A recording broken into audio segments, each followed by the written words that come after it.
ভাই আবার আসিও কোন সজীব, তুই যদি আমার আইডি বা আমার চ্যানেলে ফেক স্ট্রাইক বা আমার স্ট্রাইক দেওয়া বা আমার নানান রকম ভাবে আমার চ্যানেলের বিশেষ করে কোনো ক্ষতি করতে চাইলে বা তুই নিজে কোনো ক্ষতি করলে বা কাউরে দেয়া করাইলে, তুই এটি যদি করস সত্যি সজীব কোনো মজা পাইলাম না। আমার ভিতরতে একটু বিষাব আর একটা কথাই থাকবো, তুই জানি তোর মার মরা মুখটা শেষ দিন না দেখে। এটা কি বাল বানাইছো তোমরা রে ভাই? এটা হচ্ছে একটা গিফট। কাদের জন্য গিফটটা হচ্ছে আমার হিটারদের জন্য। একটা কন্ট্রোভার্সির কথা মনে আছে যেখানে রিমু কানেক্টেড ছিল আর কি। তো যারা জানে তারা তো জানে যে আমি আসলে কন্ট্রোভার্সিটা করছিলাম যে হুদায় কোনো প্রুফ বা প্রমাণ ছাড়া একটা মেরে নিয়ে বাজে মন্তব্য করা উচিত ছিল। জাস্ট আমার পয়েন্ট ওই controversy. I got broads in Atlanta. Just to throw in the family.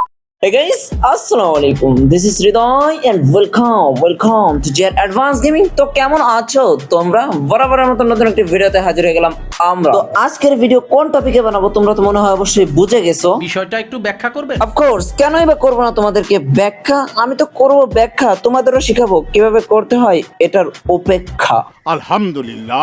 এই সময় কম, শুরু করো। ওকে ফাইন, আর করছি না দেরি, কোনো এন্টার ছাড়াই ভিডিও শুরু করি। আজকের মূল টপিকটা হলো আই এম সজীব ভাইকে নিয়ে। আই এম সজীব ভাইকে নিয়ে কি হচ্ছে, কি হবে বা ভবিষ্যতে কি চিন্তা ভাবনা, সেটা আমাদের অনেকের জানা নাই বা অনেকের জানা আছে, কিন্তু আই এম সজীব ভাই যে কমিউনিটি ছেড়ে চলে যাচ্ছে এটা কি তোমাদের মাথায় একবারও ঢুকছে? ভিডিওটা শুরু করার আগে আমি একটা কথাই বলতেছি, আমি এই ভিডিওতে কারোর পক্ষে নিয়ে বলতেছি না কথা, না বলতেছি কারোর পক্ষে নিয়ে কথা, না চাইতেছি কারোর মনে দিতে ব্যথা। দুই দিনের এই দুনিয়ায় মনে ব্যথা দিয়ে কি লাভ যে ভাই? সবাই তো সবার চিন্তা করে, কিন্তু কবরের চিন্তা কয়জনের মনেই বা ধরে? নিঃসন্দেহে তুই ঠিক কথা বলেছিস। আচ্ছা যাই হোক, বাদ দাও, মূল টপিকে ফেরা যাক। আমরা যেটা দেখতেছি যে আই এম সজীব ভাইকে নিয়ে অনেক ট্রোল হচ্ছে, এন্ড আমিও করেছি। এমন না যে আমি সাধু, হ্যাঁ আমিও করেছি। তবে একটা কথা কি জানো ভাই, আমাদের যারা ওল্ড রোস্টার ছিল, মনে করো অ্যাডভান্স ভাই, আই মিন মুজাহিদ ভাই, তিনি মারা গেছেন, ইন্না লিল্লাহি ওয়া ইন্না ইলাইহি রাজিউন, আল্লাহ তাকে জান্নাত নসিব করুক।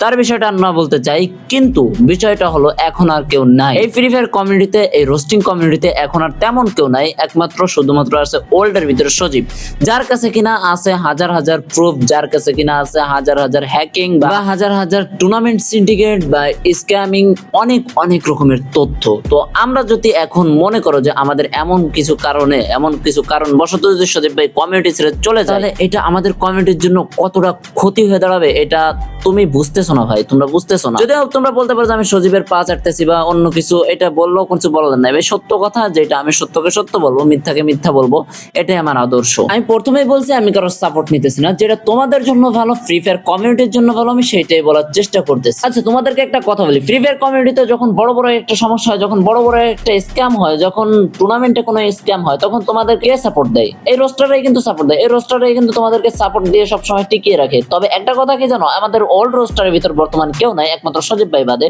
তবে তোমরা এমন কারোর কথা শুনে সজীব ভাইয়ের উপর এরকম ক্ষিপ্ত হো না বা এরকম কিছু করো না যে কমিউনিটি ছেড়ে যেতে বাধ্য হয়। এমন না যে সজীব ভাই থাকবে কি না থাকবে আমি জানি না, তবে সেটা তার একান্তই পার্সোনালি, ঠিক আছে, তার পার্সোনালিটি, সেটা থাকবে, না থাকলে সেটা তার বিষয়। তবে আমার দিক থেকে মনে হয় যে সজীব ভাই হয়তো বা কমিউনিটিতে থাকলে আরো কমিউনিটিটা আরো ভালো হবে, আরো অনেক কিছু হবে। তোমাদের কাছে কি এমন কোনো প্রুফ আছে যে প্রুফ দিয়ে তোমরা এই সিন্ডিকেট ভাঙতে পারবা, এই ফ্রি ফায়ার সিন্ডিকেট ভাঙতে পারবা? বা তোমাদের কাছে কি এমন কোনো প্রুফ আছে যেগুলা দিয়ে তোমরা মানুষকে সচেতন করতে পারবা? না, পারবা না। বা তোমরা যার কথা শুনে এগুলা করতেছো তাদের কাছে কি আছে? ইম্পসিবল, কোনোভাবেই নাই। তো ভাই আমি একটা কথা বলি, বনের পাঠা আর মাঠের হোলি, এদের কথাই কখনো দিতে হয় না তালি। I got broads in Atlanta. Just to throw in the family. এবার অন্তর ভাইকে নিয়ে কিছু কথা বলবো, তার আগে ছোট্ট একটা অ্যাড দিয়ে শুরু করি। সো গাইস, তোমরা যারা free fire related ID buy sell করতে চাও, তোমাদের জন্য আর কোনো চিন্তা নাই, তোমাদের জন্য সুযোগ সুবিধা নিয়ে চলে আসছি। তোমরা সরাসরি এই চ্যানেলের সাথে যোগাযোগ করতে পারো। আর এই চ্যানেলের সাথে যোগাযোগ করবা কিভাবে? আমার পিন কমেন্টে থাকা লিংকে তোমরা ক্লিক করবা এবং এমনকি আমার ডেসক্রিপশন বক্সে তাদের হোয়াটসঅ্যাপ নাম্বার পেয়ে যাবা। এমনকি গাইস, এই চ্যানেলে 10,000 সাবস্ক্রাইব কমপ্লিট হওয়ার সঙ্গে সঙ্গে তোমাদের যে কোনো একজনকে কিন্তু একটা আইডি গিফট করা হবে, আর সেই আইডিটা কিন্তু খুবই ভিআইপি আইডি হবে। তো আর দেরি কিসের, তোমরাও চাইলে আমার এই ভিডিওর পিন কমেন্টে তাদের ইউটিউব চ্যানেলের লিংক দেওয়া আছে, লিংকে ক্লিক করে সোজাসুজি তাদের ইউটিউব চ্যানেল সাবস্ক্রাইব করে তোমরাও কিন্তু এমন একটা আইডি গিফট পেতে পারো। আর হ্যাঁ, এইখানে কিন্তু খুবই ট্রাস্টেড সহিত তোমরা আইডি বাই সেল করতে পারো। আমার পিন কমেন্টে এবং ডেসক্রিপশন বক্সে তাদের অফিশিয়াল হোয়াটসঅ্যাপ নাম্বার দেওয়া থাকবে, তোমরা চাইলে তাদের সঙ্গে যোগাযোগ করে তাদের থেকে ট্রাস্টেড সহিত আইডি বাই সেল করতে পারো। আচ্ছা এবার অন্তর চ্যানেলটাকে নিয়ে কথা বলি, যে নাকি সজীব ভাইকে রোস্ট করার সময় কিছু একটা বলে ফেলছেন, এন্ড তাকে কিন্তু আমরা ডাকছি বা সবার কাছে ওই বিষয়টা ক্রিঞ্জ লাগছে। সো আমি তাকে ডাকার পর, আমরা সবাই তাকে ডাকার পর সে নিজেও স্বীকার করছে যে এটা ক্রিঞ্জ মার্কা একটা কথা বলা বলা হয়েছে সেই ক্ষেত্রে কিন্তু সে বলছে ভাই আমার কাছে খারাপ লাগছে, সো এই বিষয়টা ডিসকাস এখানে ক্লিয়ার। সে আসছে কমিউনিটিতে আসছে, আমরা তার জন্য দোয়া করি ভাই তুমি আরো সামনে ভালো করো, হ্যাঁ কিন্তু এমন কিছু করো না যে কমিউনিটির বদনাম হয় বা কোনো রোস্টার চলে যাক বা কেউ আমি তোমার উপর ব্লাইম দিচ্ছি না, হ্যাঁ শুধুমাত্র তোমাকে বলতেছি ভাই এমন কিছু করো না যে কমিউনিটির কোনো ক্ষতি হয়। তো অন্তর তোমার জন্য একটা কথাই থাকবে যে তুমি যেখান থেকে আসো না কেন কোনো সমস্যা নাই, তুমি ভালোভাবে ভিডিও বানাও, তোমার জন্য দোয়া এবং শুভকামনা রইলো। তো আজকের মতো বিদায় নিচ্ছি প্রিয়, ভিডিওটি ভালো লাগলে লাইক করে দিও, কিছু বলতে তোমাদেরকে জানাই আল্লাহ হাফেজ।